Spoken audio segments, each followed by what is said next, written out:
What would you do if a retired police dog broke into a high-security prison just to prove the woman everyone else gave up on was innocent all along? The courtroom was silent. Not the kind of silence you hear when people are being polite, but the kind that suffocates.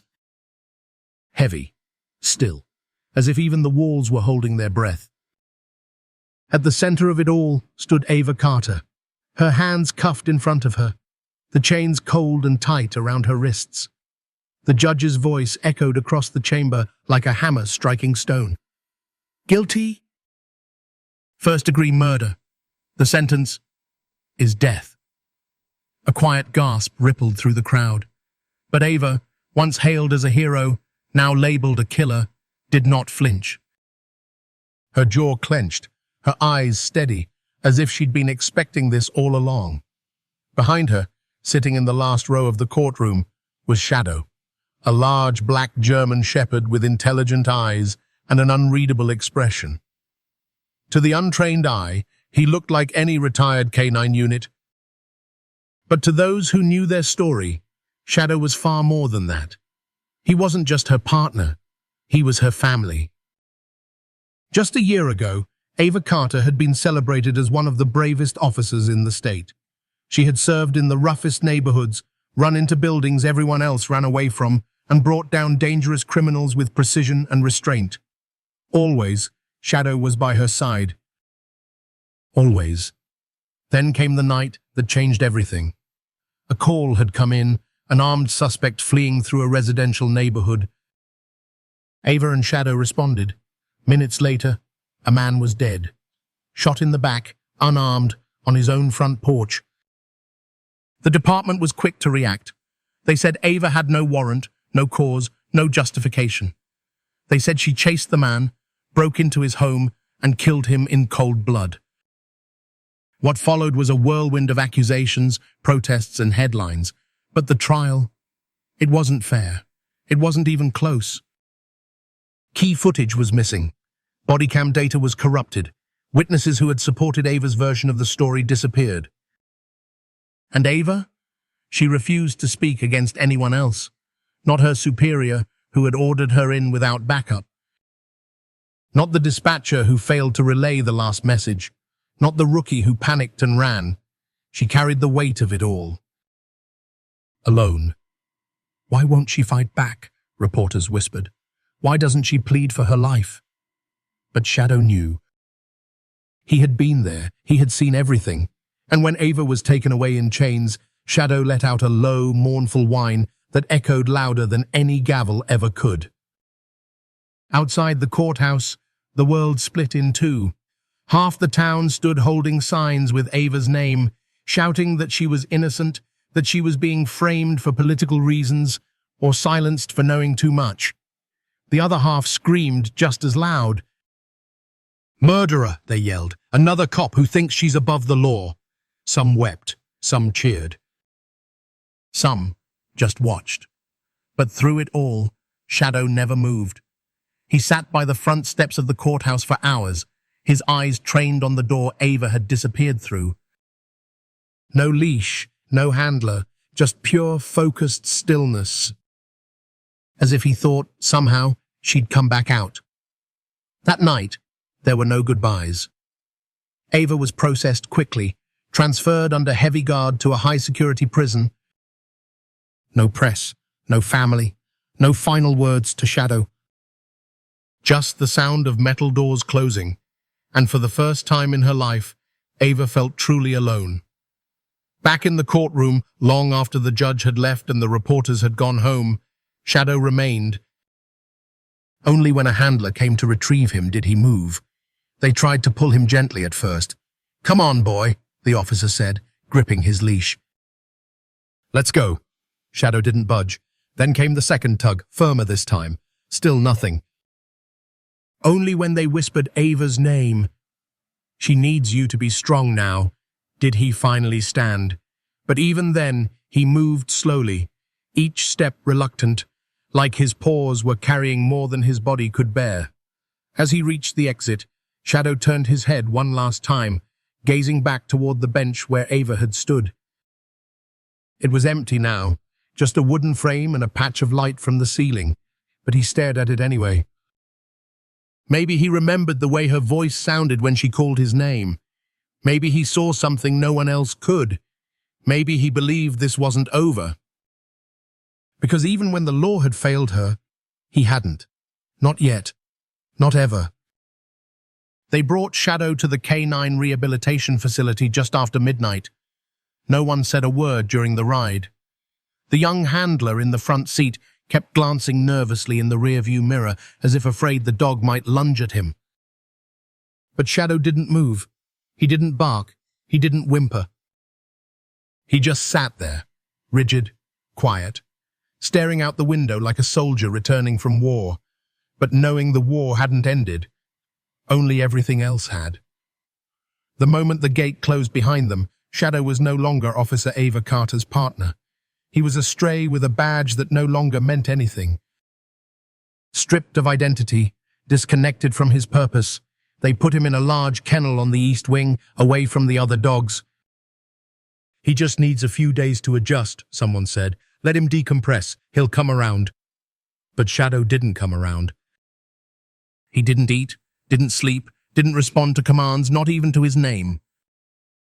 He sat, stone still, at the corner of his kennel, his head resting on the cold concrete floor, eyes fixed on the steel bars like he was waiting for someone who had been delayed, not taken. Trainers came and went, trying everything. Treats. Toys, familiar scents, recordings of Ava's voice. Nothing worked. He wasn't being aggressive. He wasn't hostile. He was just gone. Like his body was there, but the rest of him, the part that chased, protected, lived, had been locked away with Ava. "I've seen dogs grieve," said Mr. Whitaker, one of the oldest handlers at the facility. "But I've never seen grief like this." By the 5th day, the notes on Shadow's file changed. He went from observed for trauma to emotionally unstable. Then came the stamp, unfit for duty. There were discussions about rehoming him, maybe finding a family with a big yard. Some suggested early retirement. A few quietly mentioned euthanasia in case he couldn't adapt. But every attempt to place him failed. Families came in, smiling, hopeful. They knelt beside his cage, called to him gently, offered open palms and kind words. Shadow didn't even lift his head, and if someone got too close, he would growl, not with anger, but with warning. A soft, low sound that said, "You're not her." "Don't pretend you are." They moved him to a quieter wing, hoping a change of environment would help. It didn't. Shadow remained curled in the same spot, eyes dull, breath slow. At night, the facility echoed with the sounds of other dogs, barking, whimpering, shifting in their crates. But Shadow made no noise. Except once. Late one evening, a young trainee, nervous and half asleep, forgot to fully latch his kennel door. Shadow noticed. He didn't move right away. He didn't lunge for freedom or bark to be noticed. He simply opened his eyes, watched the hallway, and waited. The next night, when the same trainee passed by, Shadow shifted. Just slightly. His head lifted, his ears perked. The first sign of life in nearly 2 weeks. Mr. Whitaker noticed the change. "He's planning something," he said quietly to another handler. "That dog isn't broken. He's focused."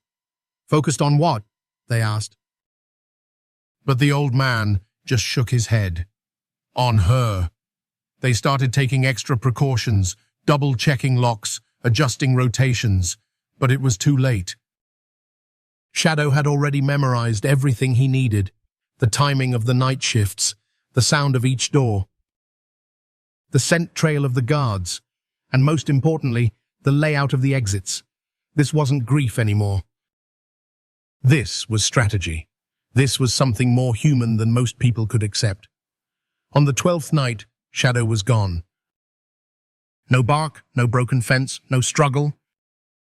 Just an empty kennel, a loose latch, and muddy paw prints leading toward the main gate. Panic set in at the facility. They radioed local police, issued alerts to shelters, even reached out to Ava's legal counsel to check if someone had taken the dog. But no one had. Shadow had taken himself. The question wasn't where he had gone, it was why. Because what no one fully understood, except maybe Ava, was that Shadow hadn't just been trained to track, protect, and attack. He had been trained to remember locations, patterns, voices, smells. Shadow remembered the courthouse. He remembered the vehicle that took Ava away. He remembered the roads, the turns, the prison gates. Every shift change, every guard route, every checkpoint they had ever passed together on joint security missions, he remembered all of it. This wasn't a lost dog. This was a rescue in motion. One step, one paw, 1 mile at a time. Out in the dark, somewhere between memory and instinct, Shadow ran, not blindly, but with purpose. And in her cell, far away under concrete and steel, Ava Carter stirred in her sleep for the first time since the verdict, a strange warmth blooming in her chest like a whisper. She didn't know why. She didn't know how, but somewhere deep inside, she felt it. He was coming. They searched for hours. Police combed the woods surrounding the canine facility. Drones hovered over back roads. Flashlights swept through the darkness. But Shadow had vanished like smoke in the wind. No paw prints. No barking. No trace. At first, the staff at the facility assumed he was just running wild, frightened and confused. A dog broken by loss.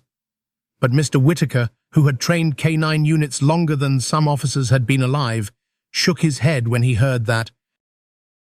"You don't know that dog," he said quietly. "He's not running away." "What is he doing then?" someone asked. Whitaker's eyes narrowed. "He's going back to her." 20 miles away, in the cold silence of a prison cell, Ava Carter lay on a thin metal cot, staring up at a cracked ceiling. Her wrists were bruised, her voice hoarse. But her silence remained. They hadn't broken her spirit, not fully. Not yet. Every night the same thought looped in her mind. I shouldn't have trusted them. And every morning she awoke to the same unbearable truth.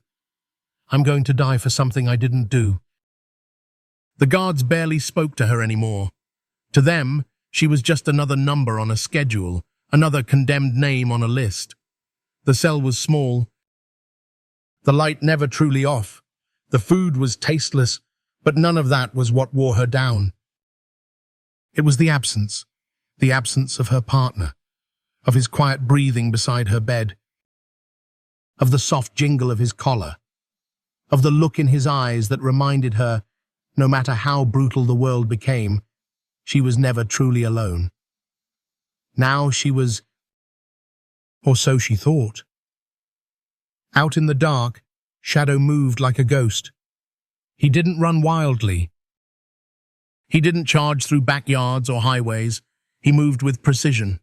Cutting across terrain he remembered from rides in the back seat. Moving between familiar fences and utility paths. Hugging tree lines. Sticking to shadows. At dawn, he rested. By dusk, he moved again. He stole food from unlocked sheds, lapped water from puddles. Every now and then, a passing car would slow, thinking they'd seen a lost dog, but Shadow would disappear into the underbrush before anyone could get close. He didn't want to be found. He had one destination, and it was closer every day. Back at the facility, the staff debated what to do. Should they issue an alert? Offer a reward? Call in animal control? But Whitaker said no. "Leave him," he said. "He's not dangerous." "He's determined." "You think he'll make it?" "I think you'd be surprised how far a dog will go when his heart's not broken, but focused." Because this wasn't grief anymore. This wasn't depression or confusion. This was something else. Something sharper. Shadow hadn't given up. He had refused to give up. Even when the world told him Ava was gone. Even when humans, his supposed superiors, told him to move on, to forget. Shadow had stayed still, waited, watched, and now he was acting not out of instinct, but out of belief. There's a kind of quiet rebellion that doesn't come with snarls or violence, but with silence, with stillness, with a dog who refuses to bond with anyone else because he knows the one he belongs to is still out there. There were reports. A guard at a rest stop saw a black dog sitting under a bench for hours, refusing food unless it was handed out by a woman. A night shift janitor swore he saw a dog cross a parking lot, pause, then double back to avoid a security patrol. A farmhand found paw prints leading toward a chain-link fence, prints that disappeared on the other side like someone had leapt, not crawled. No one believed them at first, just a stray dog, they thought. But then came the camera footage. From a gas station in a small town 10 miles from the prison. Grainy, flickering footage. A black German shepherd walking alone. Eyes alert, moving with purpose, no collar. No leash, no hesitation. Someone posted the clip online. Shepherd on a mission, the title said. The video went viral in less than a day. Most people just saw a dog. A beautiful dog, yes, but still just a dog. But others, officers, veterans, canine handlers, recognized the stance, the discipline, the stillness. That dog's not lost, someone commented. That dog is working. Ava's name began trending again. Someone connected the dots. And that was when people started to ask the question the court never truly answered. What if she was innocent? In her cell, Ava still didn't know what was happening outside. No one told her about the footage. No one told her about the old trainer who believed. No one told her about the dog that had crossed towns just to find her scent again. But that night, as she lay in the dark, she dreamed of running, through forests, through rain, through alleyways, and when she turned in the dream, Shadow was there, just behind her, always watching, always ready. She woke up in tears. She didn't know why.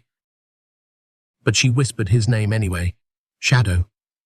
And somewhere not far away, beneath a cloudy night sky, a pair of ears perked up. A nose twitched. A heartbeat quickened. He was almost there, almost home. The rain had just started when Shadow reached the edge of the compound. It wasn't heavy, just a cold, steady drizzle that darkened the pavement and muted the sound of his paws, but for Shadow it was perfect. Rain blurred scent trails, softened footsteps, and turned the world into a quieter, grayer version of itself. He blended in with it, moved through it like he belonged to it. Ahead, through the trees, stood the outer wall of the prison. It wasn't the first time Shadow had been there. In another life, when he wore his badge, and Ava still wore hers, they'd visited this place for canine drills and joint training sessions. He remembered the routes, the pacing of the guards, the shift changes, the blind spots between cameras. Training hadn't just taught him how to obey. It had taught him how to think. Now, those lessons would be the difference between a failed escape and a reunion that defied logic. He crouched low behind a pile of brush, watching the northwest corner of the fence. That section was older, less monitored, slightly rusted at the base where water pooled after heavy storms. He waited, listened, not just for footsteps, but for rhythm, for routine. Then he moved. One dash. No hesitation, straight to the fence.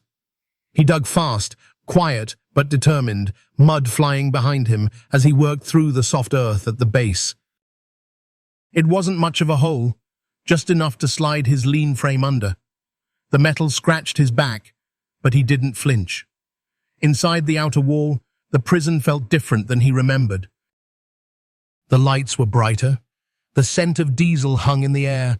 Men in uniforms moved in patterns. But the guards weren't watching for dogs. They were watching for humans.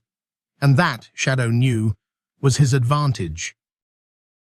He kept to the shadows, slipping between dumpsters, skirting the walls, waiting behind parked trucks when headlights passed. Then he smelled her, faint but unmistakable. Ava. Her scent carried on the wind like a memory pulled from time. It was stronger near the west wing. He moved faster now, his focus narrowing. He avoided the main hallways, avoided the open spaces. He moved like fog, like instinct given form. Inside her cell, Ava sat on the edge of her cot, elbows resting on her knees, fingers clenched together. The rain tapped against the tiny barred window above her head. Her execution date was set. Less than 24 hours. She felt like a ghost inside her own body. Then she heard it. A bark. It was faint, almost like a dream. Then it came again, louder this time, sharp. Frantic, Ava shot to her feet. "No," she whispered. That can't be!" But it was. Guards began shouting from down the hall. "There's a dog inside the perimeter.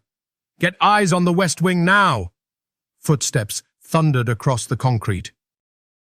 Ava's heart pounded in her chest as she ran to the bars, fingers gripping the cold steel. And then he appeared. A blur of soaked black fur sliding across the slick floor outside her cell. He stopped short, stared straight at her through the bars. Shadow. For a moment, neither of them moved. Rain dripped from his ears, his chest heaved from the sprint, and in his eyes, she saw something break inside her. Hope. He let out a soft whimper, then pressed his body against the bars. Ava dropped to her knees. "You came!" she choked out. "You really came." She reached through the bars, her fingertips brushing the top of his head. He licked them once, quick, urgent, as if to say, "I'm here. I never left." The moment was shattered by the sound of boots pounding the corridor. "Step away from the cell!" an officer shouted. More voices. Weapons drawn, flashlights shaking, but they didn't shoot. They didn't move, because what they saw wasn't just a dog. It was a soldier. A brother. A protector. Shadow didn't growl. He didn't charge. He simply turned sideways, planting himself firmly between Ava and the officers, his stance rigid, eyes fierce. He wasn't threatening. He was warning. The guards hesitated. No one had trained them for this. Then Captain Morgan Tate entered, a tall man with grey streaks in his hair and a hardened face molded by decades of authority. He strode into the corridor, flanked by 2 armed guards, his eyes narrowing as he took in the scene. "What is this?" he snapped. No one answered. Ava stood slowly behind Shadow, hands still trembling. "He came for me," she said, her voice rough but steady. "He remembered." Captain Tate stared at her, then at the dog. "You expect me to believe this mutt tracked you through miles of roads and somehow got past our entire security perimeter?" Ava didn't blink. Yes. Silence. Shadow didn't move. His eyes locked with the captain's. Something passed between them, not quite defiance, not quite challenge, just truth. The kind of truth no court or file or video footage could fake. Finally, Captain Tate sighed. "Get him out of here." "Lock her down. I want a full sweep of the West Wing. Now." But as the guards approached, Shadow didn't budge. He stood firm. One guard stepped closer, then stopped, uncertain. "Sir, he's not letting us take her." Captain Tate stared again. Then something changed in his face. Not softness, but uncertainty. He walked closer, just a few feet from Shadow, and crouched slightly. "I've seen loyalty before," he muttered. "But not like this." No one said a word. Ava's eyes filled with tears. "He's my family," she whispered. "He's the only one who never left." Shadow lowered his head slightly, not submission, but trust. Captain Tate rose slowly, then nodded once. Fine, let him stay. For now. And just like that, Shadow curled up beside Ava's cell, his body pressed against the bars, her hand resting on his back. The storm outside raged on, but inside that narrow corridor, something had shifted. The system had forgotten her, but Shadow hadn't. And somehow, that made all the difference. The next morning, the entire west wing of the prison was on edge. News of the dog had spread fast. Officers spoke in hushed voices, stealing glances at the hallway where it happened. Some claimed they had seen it with their own eyes, others didn't believe it. But everyone felt the same strange electricity in the air, like something just beneath the surface had shifted. Shadow hadn't been removed. That alone defied protocol. He was still there, lying just outside Ava Carter's cell, his body curved protectively around the bars, eyes half closed, but always watching. They had tried twice to coax him away with food, with voices, with gentle calls. He refused. When Ava was offered breakfast, Shadow stood up first, positioning himself between her and the guards as if to inspect the tray. Then, satisfied, he sat back down. No training in the world could explain it. One rookie officer whispered, "It's like he's guarding her. Like he knows she's not supposed to be here." Captain Morgan Tate hadn't said much since the night before. He'd spent most of the morning reviewing old reports, Ava's case file, and the incident footage, what little was left of it. The missing body cam, the corrupted dash cam, the suddenly quiet witnesses. It all looked clean on the surface. Too clean. And now this dog, her dog, appears like a ghost and walks through their security like he had a key card? Something didn't add up. Around noon, he visited the hallway again. No cameras, no press. Just him and the moment. When he turned the corner, there they were. Ava, sitting cross-legged on the floor of her cell, whispering softly to Shadow. Her fingers curled through the bars, gently stroking the fur on his head. She looked human. Not like a killer.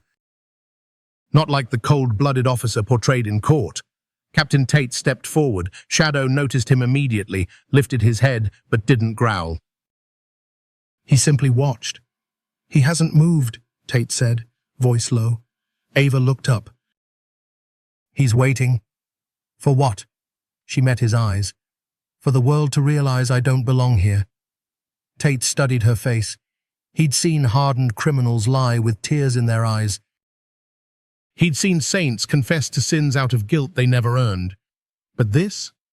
There was no pleading, no begging, just truth. Raw, unfiltered. And the dog beside her wasn't defending a mistake. He was defending a person. That was harder to ignore. Outside the prison, the story was starting to leak. Someone had snapped a blurry photo of Shadow lying by Ava's cell.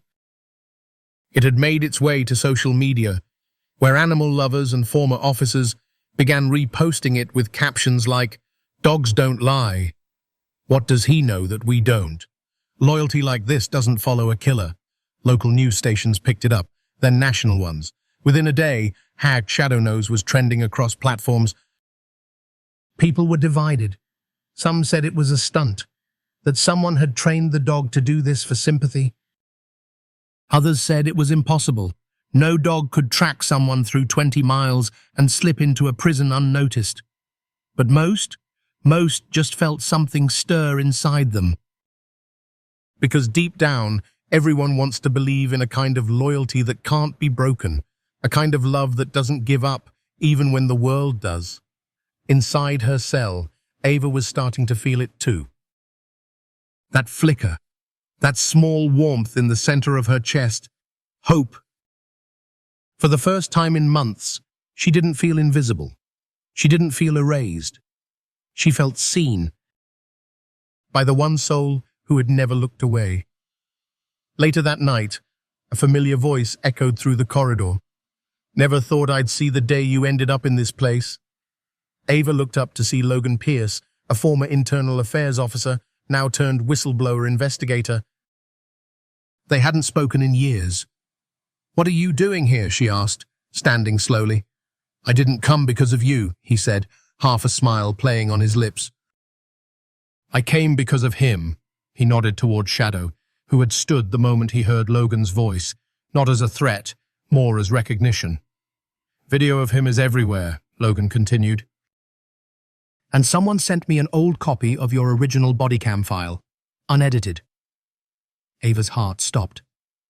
"That file was destroyed." "That's what they said." Logan stepped closer, dropping his voice. "There's something rotten, Ava. Witnesses were intimidated. The evidence was doctored. And now this dog, he's reigniting the one thing they hoped everyone would forget, the truth." She swallowed hard, her hand instinctively dropping back to Shadow's head. "You think they'll listen now?" "They'll have to," he said, "because the public doesn't trust institutions right now, but they trust this dog." They trust Shadow. Silence filled the space between them. Then, from down the hall, a guard called out, "We need this corridor cleared." Logan gave her one last look. "Hang on. It's not over." He left. The hallway dimmed again. Shadow resumed his place, and Ava sat beside him. The storm wasn't over, but it had shifted. And somewhere deep in the core of the prison, the first fault lines of doubt had begun to crack the walls of silence.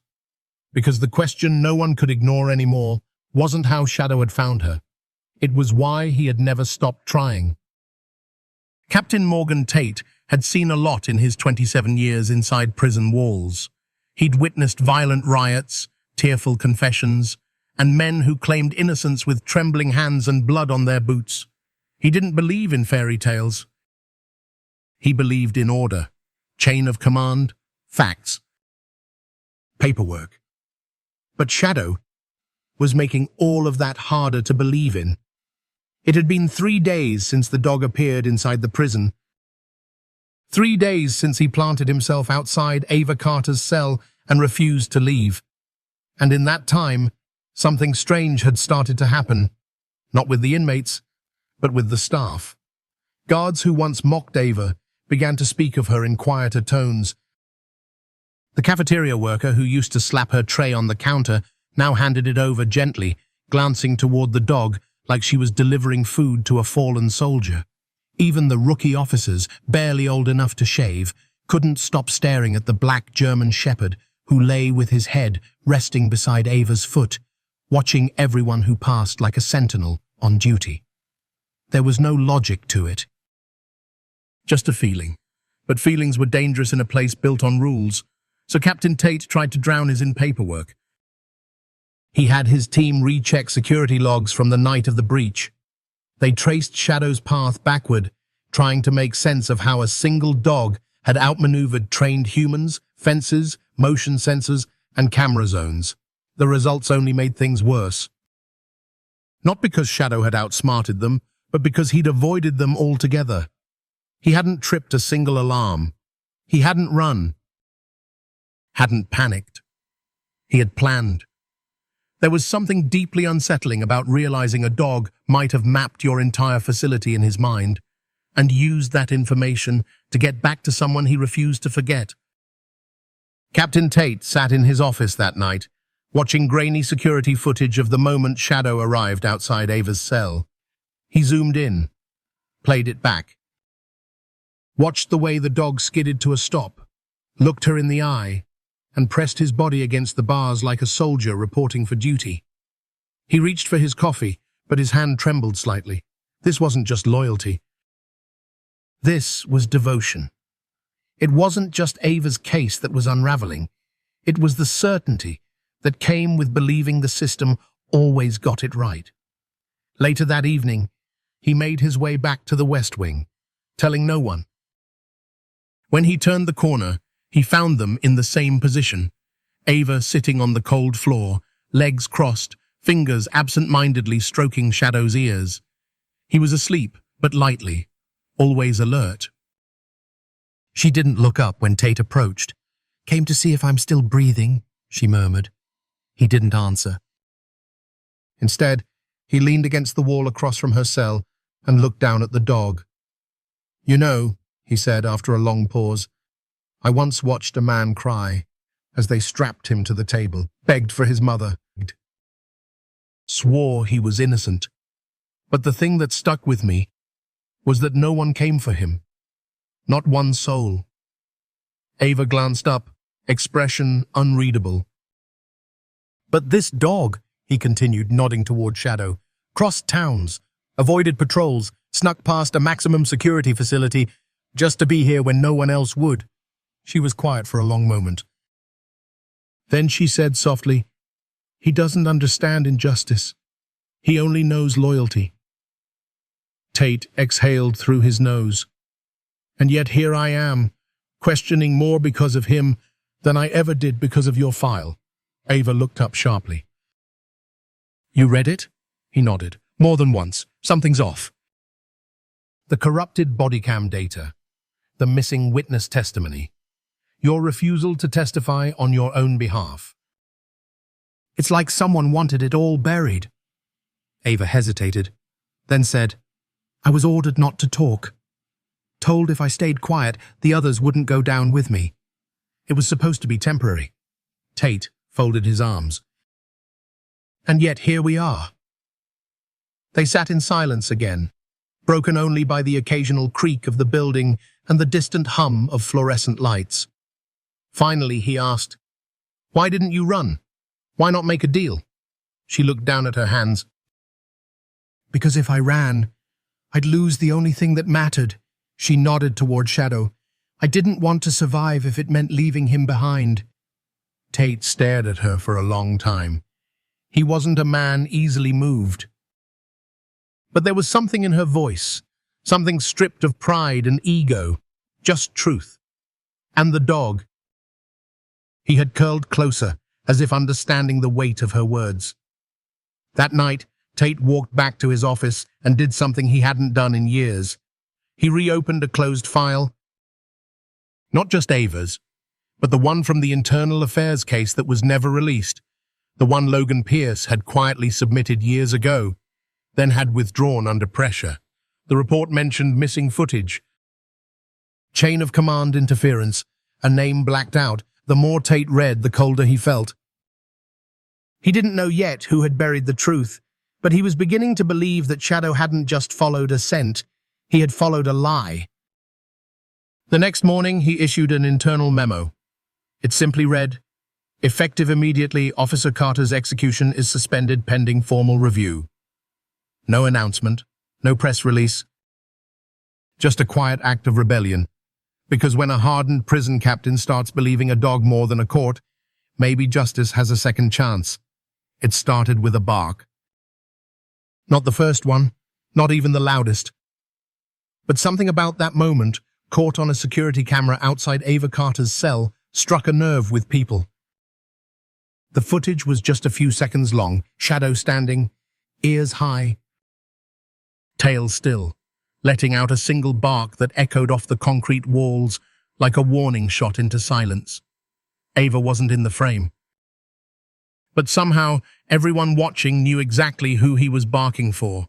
By the time that clip hit national television, the public was no longer just curious. They were invested. Journalists began digging deeper. Retired K-9 officers gave interviews, calling Shadow's behavior unprecedented. Behaviorists weighed in. This isn't normal. This dog is responding to something real, something unresolved. And then came the first crack.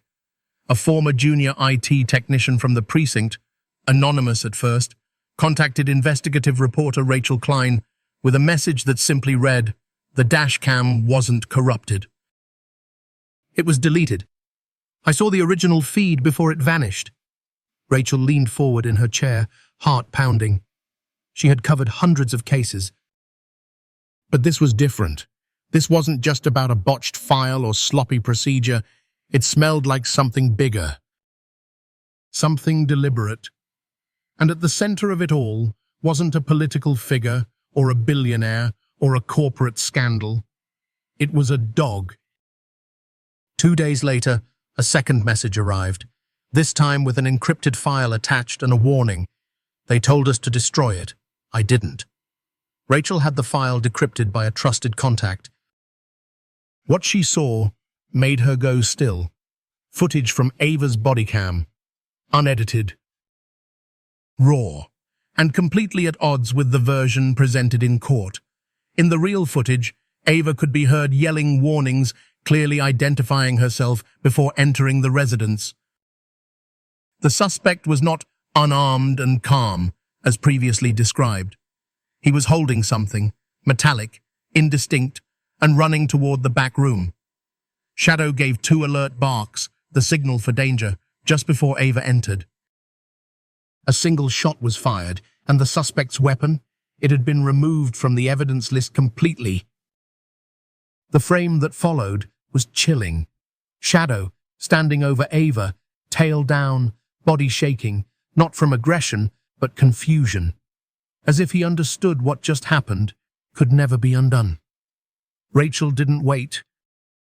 She contacted Logan Pierce, the whistleblower investigator who had already reopened Ava's case internally. Within hours, the footage was verified, time-stamped, and submitted to a federal review panel. And just like that, the system that had been silent for months cracked open. Inside the prison, Captain Morgan Tate read the report with heavy eyes. He had seen corruption before. He'd learned to look past most of it, tell himself it was the cost of survival in a broken machine. But this was a woman set up to fall. And no one would have known if a dog hadn't barked loud enough for the whole world to turn around. Tate walked the halls of the West Wing slower now, nodding to guards who greeted him differently.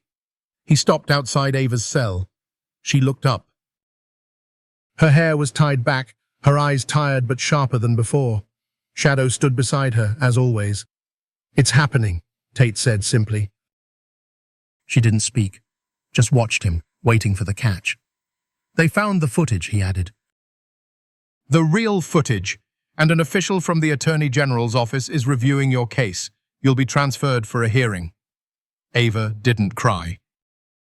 She didn't gasp. She only reached down and placed her hand on Shadow's head and whispered, "You did it." Later that night, the prison buzzed. Not with riots or alarms, but with something far more rare, hope. Even inmates who didn't know Ava began to talk about her. About the dog. About what it meant that a system built on steel and silence could be shaken by 4 paws and a loyalty that refused to die. One older inmate muttered, "If that dog believes in her, maybe she really didn't do it." Shadow, of course, didn't understand the hearings or the legal filings. But he understood movement. He understood when Ava's cell door opened for the first time in weeks and a uniformed escort stepped inside, gently, with hesitation, and asked her to stand. He understood when Ava leaned down, hugged him tight, and whispered something he wouldn't need to hear again. They were going. Together. Captain Tate stood at the gates of the prison that morning, hands behind his back, watching as the transport vehicle pulled away. He wasn't a man given to sentiment, but he found himself whispering something under his breath. "Go get your justice, Officer Carter." And with that, the gate closed behind him. But for the first time in years, it didn't feel like a prison. It felt like a beginning. The courthouse was packed. Not like the first time when Ava Carter stood trial in silence, surrounded by strangers who had already made up their minds. This time, it was different. There were cameras outside. Reporters pressed against barricades. Protesters on both sides held up signs. Some read, "Free Ava," others, "Shadow knows." But inside the courtroom, it was quiet.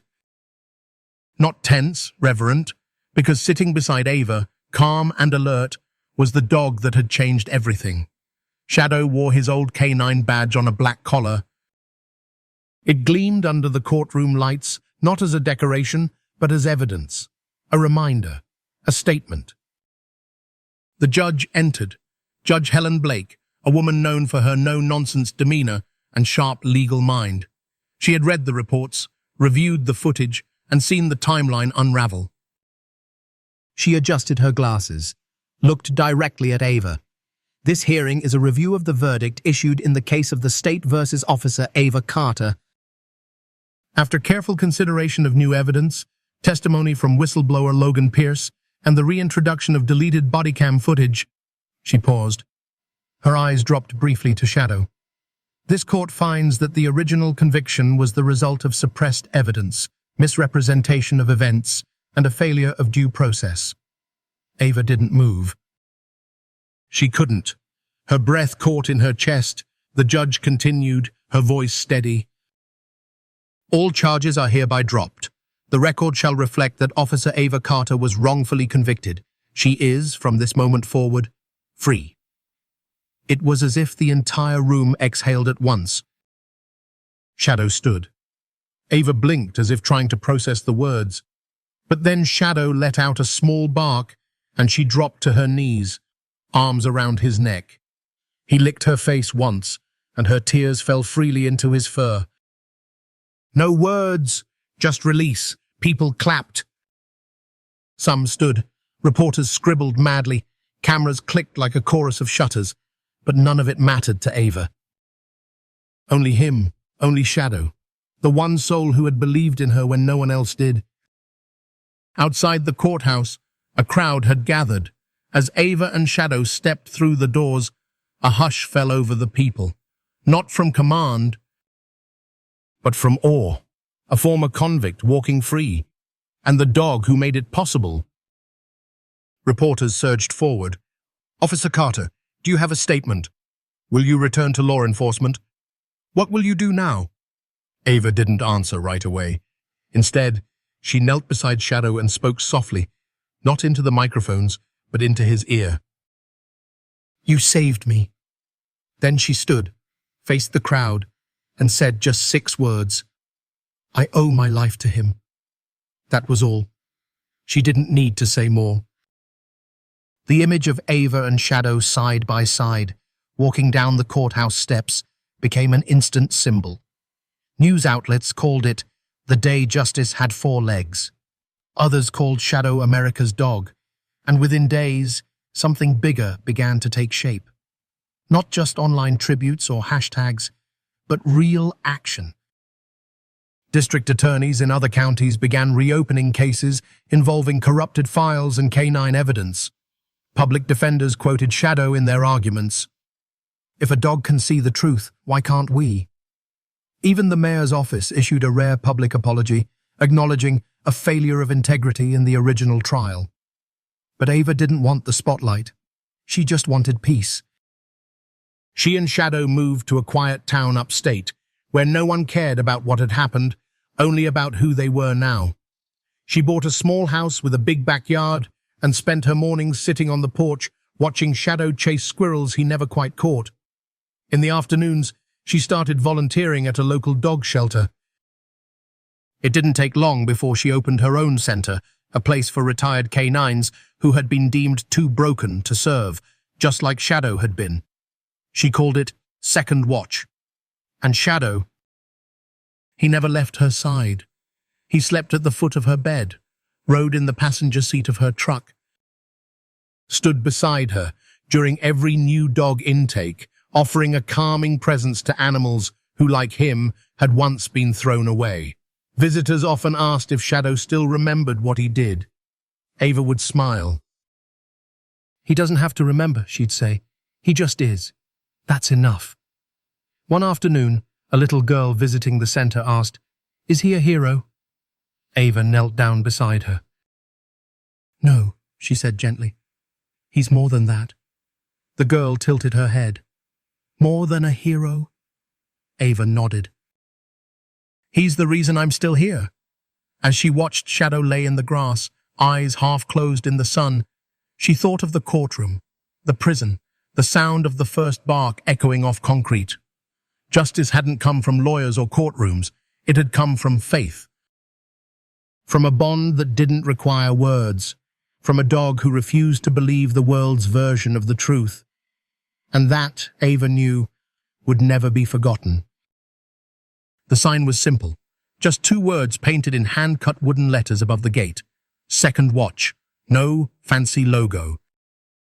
No official badge, just that quiet, steady name, a tribute to every K9 who had ever been deemed done, damaged, or disposable. A name that meant this is not your last chapter. It sat on 10 acres of old farmland just outside a sleepy town upstate. No one would have guessed it had once been a rundown feed store with a caved-in roof and rusted hinges. But now there were kennels, a training course in the back, and a cozy cottage off to one side with a porch swing where Ava Carter sat most mornings, sipping coffee with Shadow lying at her feet. People came from all over. Former handlers, veterans, volunteers. Even families who'd once adopted police dogs but couldn't manage them, dogs who had seen too much, lost too much, been broken by what they were trained to do. Second Watch wasn't a shelter. It was a place to recover, to retrain, to believe again. The first dog Ava took in was a retired bomb sniffer named Rex, a Belgian Malinois who flinched at sudden noises and refused to eat unless someone sat beside him. He'd been written off by 2 other centers. The file said, emotionally unfit for adoption. Shadow didn't need a file. The day Rex arrived, Shadow stood by the gate, nose twitching, tail stiff. He didn't bark, didn't growl, just walked up slowly and nudged Rex on the shoulder, then laid down beside him in the grass. That was the beginning. Word spread fast. Soon, Ava's inbox filled with messages from officers who said, "This one deserves a second chance." From civilians who admitted, "I think I gave up too soon." From people who had no idea how to love something that had seen war, blood, betrayal. And Ava? She never judged them. Because she'd been judged. She didn't run Second Watch like a business. There were no adoption quotas. No branding deals, just time, patience, and honesty. Each dog that arrived went through 3 stages: quiet, contact, confidence. Quiet was about letting them just exist. No commands, no tests.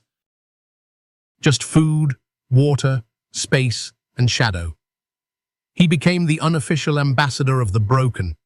He slept outside the kennels of the new arrivals, walked the perimeter twice a day, sat in on every behavioral assessment like a silent co-trainer. He didn't do it because he was told to. He did it because he understood. Contact came next. That's when the dogs were slowly reintroduced to humans, one at a time. Volunteers trained to speak softly, to move slowly, to let the animal decide when it was ready. Ava was the last person each dog met, not because she was distant, but because she believed trust should be earned, not assumed. And when a dog finally approached her on its own, tail down but eyes open, she'd smile and say the same words every time. There you are. Confidence was the final step. That's when the dogs were brought into group training again. Basic tasks, scent work, agility, not to serve, not to fight, but to remember that they could still do something well, that they were still capable of more than survival. Some were adopted, others stayed.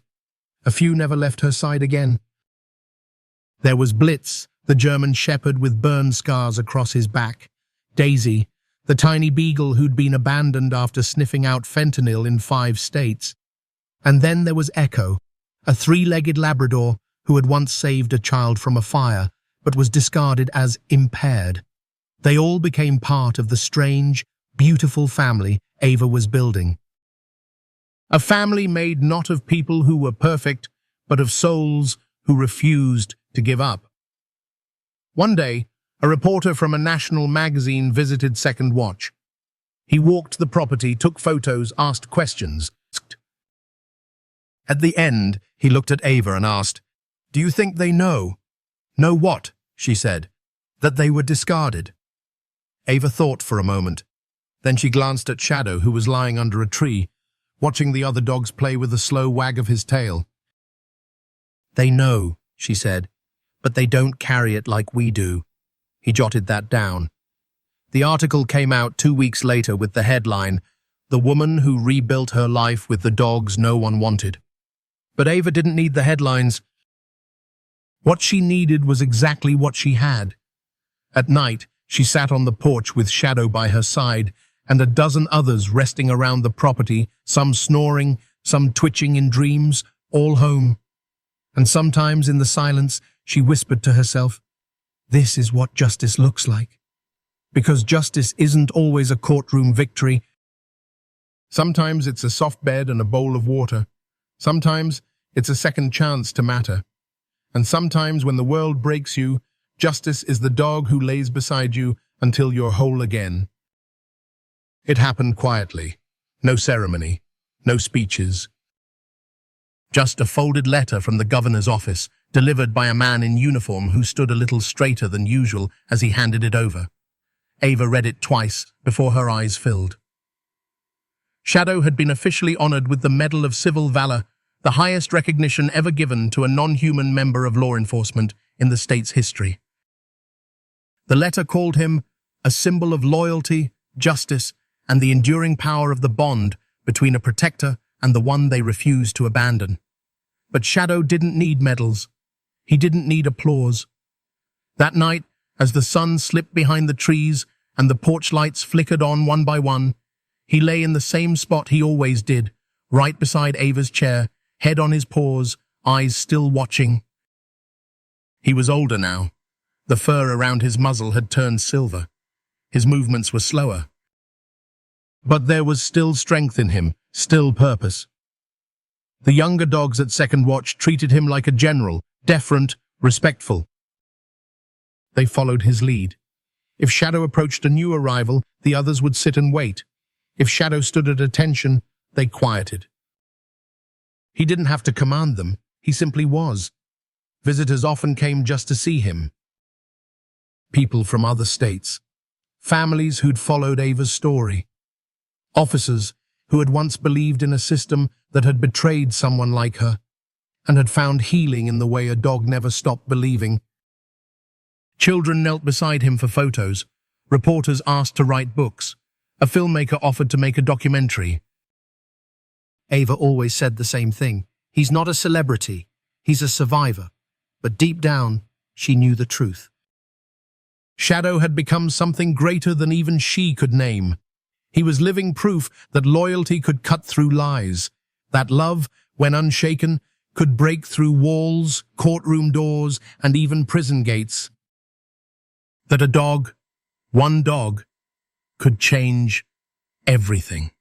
One spring afternoon, a crowd gathered in front of a new bronze statue in the town square. It wasn't grand. Just a sculpture of Shadow, sitting tall, eyes forward, his old canine badge around his neck.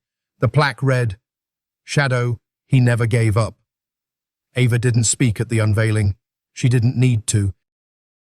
She simply walked up, knelt beside the base, and rested her hand against the metal. Shadow was lying a few feet away under the shade of a tree, watching everything with quiet eyes. His tail thumped once when she looked his way. Years from now, people would forget the case files. They'd forget the names of the lawyers and the number of the court docket. But they wouldn't forget the dog.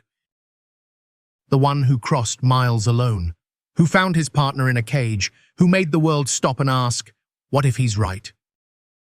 In the evenings, Ava would sometimes sit in the dark, fingers brushing through Shadow's fur, whispering words only he could hear. "Thank you for not letting go." And though he never answered, he didn't have to. Because sometimes justice doesn't wear a robe or carry a gavel. Sometimes justice walks on four legs. Life is not always fair. But loyalty, the quiet kind, the kind that doesn't shout, doesn't beg, just stays, can change everything. Ava Carter's story isn't just about injustice. It's about how one soul refusing to walk away can hold the line when everything else crumbles. Shadow didn't need words, credentials, or a courtroom. He only needed his heart, and that heart reminded a broken world that truth isn't always in the evidence, but often in the faith we refuse to let go of. For many older Americans who have seen trust eroded in systems, in institutions, even in people, this story is a quiet call to remember. It's never too late for justice. and no one is ever truly forgotten if someone still believes in them. In a world that moves too fast and forgets too easily, Shadow reminds us that love rooted in loyalty, even silent loyalty, has the power to expose lies, restore hope, and rebuild lives. Sometimes the greatest courage comes on four legs, and sometimes the person you save is the one who had already saved you.